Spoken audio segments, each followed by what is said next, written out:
अस्सलाम वालेकुम नाजरीन, आप देख रहे हैं जेके रेवोल्यूशन और मैं हूं आपका मेज़बान एहसान आबिद। और नाजरीन, इस वक्त हम मौजूद है जो शिरपुरा कंडी जो तहसील वागोरा के साथ आता है, जो ज़िला बारामूला में एक खूबसूरत गांव है। और नाजरीन, आपको बताता चले कि इस गांव की जो हालत है वो बहुत ही ख़राब है, क्योंकि यहाँ पर जो लैंड स्लाइड का मसला हुआ है और उसमें जो है तकरीबन 60 मकान उसके जद में आ चुके हैं।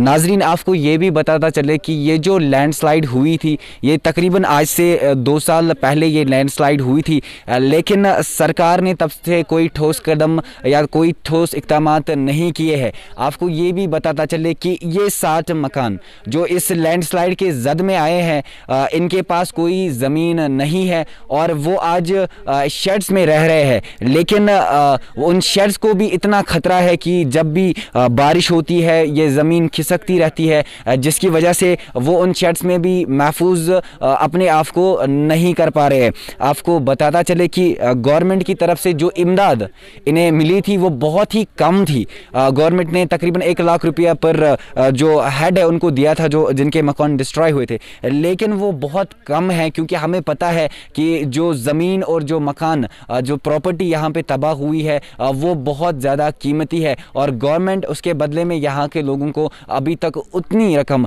नहीं दे पाई। नाजरीन, हमारे साथ मौजूद है ये जो इस गांव के कुछ ऐसे एहलकार मौजूद है जिनके घर इस लैंडस्लाइड की वजह से तबाह हो चुके हैं। हम इनसे बात करेंगे और जानेंगे कि क्या क्या मुश्किलात इनको दरपेश आ रहे हैं।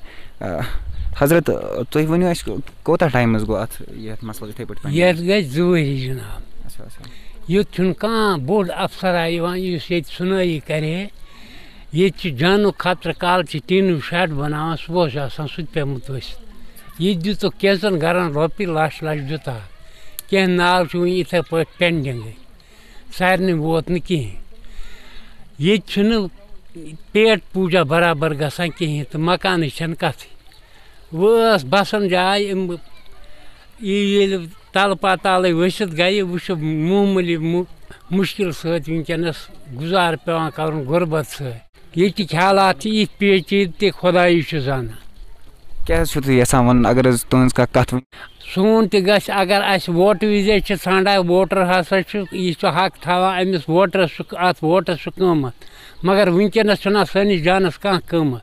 नाज़रीन, हमारे साथ मौजूद है ये जो शिरपुरा कंडी है, इस गांव के सरपंच साहब हमारे साथ मौजूद है। इनसे भी हम बात करेंगे और जानेंगे कि क्या मुश्किलात जो है यहाँ के लोगों को दरपेश है।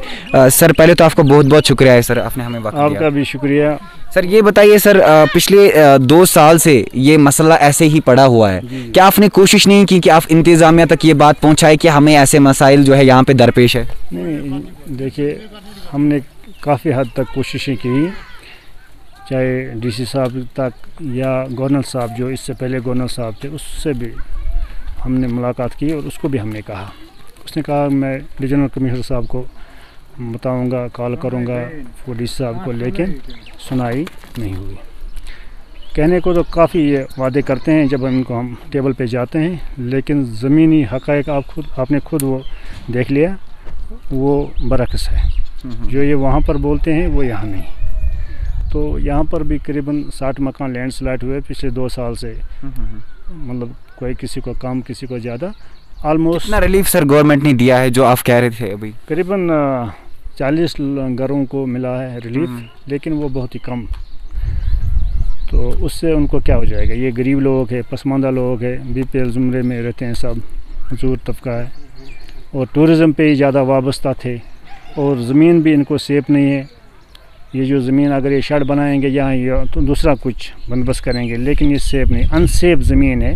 तो हम आपके माध्यम से सरकार को ये गुजारिश करते हैं कि इनको आप कोई लैंड किसी जगह सेफ जगह ले जाइए, ताकि वहाँ पर आप इनको छोटे छोटे जो है ना 5-5 मरले या 4-4 मरले जैसे आप देते हैं, जैसे आपने डल से निकाला हाउस बोट वालों को, हालांकि उन्होंने इंक्रोचमेंट किया हुआ था, तो उनको अब रख अर्थ में उन्होंने उसको बसाया, उनको बाद अब अज़गवरी के तहत। तो मेरी ये गुजारिश है आपके माध्यम से कि इन लोगों का भी सोचा जाए कि ये भी इस मुल्क के बाशिंदे हैं, हम सब इस मुल्क के बाशिंदे हैं।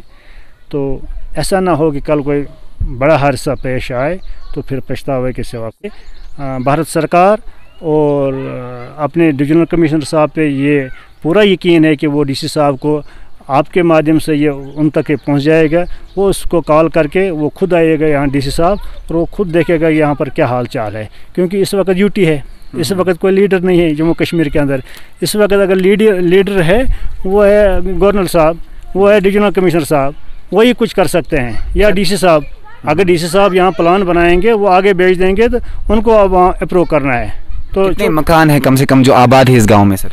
करीबन 350 ऊपर जो आबाद है ज़्यादा, लेकिन यहाँ पर इस जगह पे 350 है। तो अगर हम पूरे गाँवों के तो वो तो ज़्यादा है, लेकिन इस जगह पे करीबन 350 है, लेकिन सब खतरे में है। सर बहुत बहुत शुक्रिया आपका हमारे साथ बात करने का भी। चलो तो आपको नाजरीन बताता चले कि जो सरकार है उन्होंने अभी कोई ऐसा इकदामात नहीं उठाए हैं कि जिससे यहाँ के लोगों को जो है कोई राहत मिल सके। हालांकि जब हमने ये भी देखा है कि इलेक्शंस के वक्त टाइम पर ये जो कंडी एरिया है ये एक बहुत ही अहम भूमिका निभाता है, जिसकी भी सरकार यहाँ बनती है, जो भी हमारे ये जो इस कॉन्स्टिट्यूंसी का MLA बनता है उसमें बहुत ज़्यादा जो योगदान देती है। लेकिन इस टाइम पे कहीं ना कहीं ये दिखाई दे रहा है कि सरकार की तरफ से अभी कोई जो मदद है, कोई माली मदद हो, वो इनको नहीं मिला है। तो हम उम्मीद यही रखेंगे कि सरकार जैसे वादे हमारे साथ करती है इलेक्शन से पहले, वो उन वादों पे खरा उतरेगी। और यहाँ ज़रूर इस टाइम पे हम ख़ास तौर पर जो LG साहब है उन तक ये बात पहुँचाना चाहेंगे कि आपके इस UT में ऐसे भी लोग रह रहे हैं जिनके पास घर है ही नहीं, जिनके घर तबाह बर्बाद हो चुके हैं, और वो अभी शेड्स में रहना जो मुनासिब समझ रहे हैं, और वहाँ पे भी वो महफूज नहीं है। तो ये जो गाँव है जिसे शेरपुरा कंडी कहते हैं, आपको बताना चाहेंगे कि यहाँ के लोग महफूज नहीं है। खुदा ना खास्ता अगर कोई आफत आ जाती है तो उसमें सिर्फ हमारा ये जो एक गाँव है ये नहीं, पूरा कश्मीर इन्वॉल्व हो सकता है। तो आप देखते रहिए JK रेवोल्यूशन। मैं कैमरामैन मुहीब के साथ आपका मेज़बान एहसान आबिद।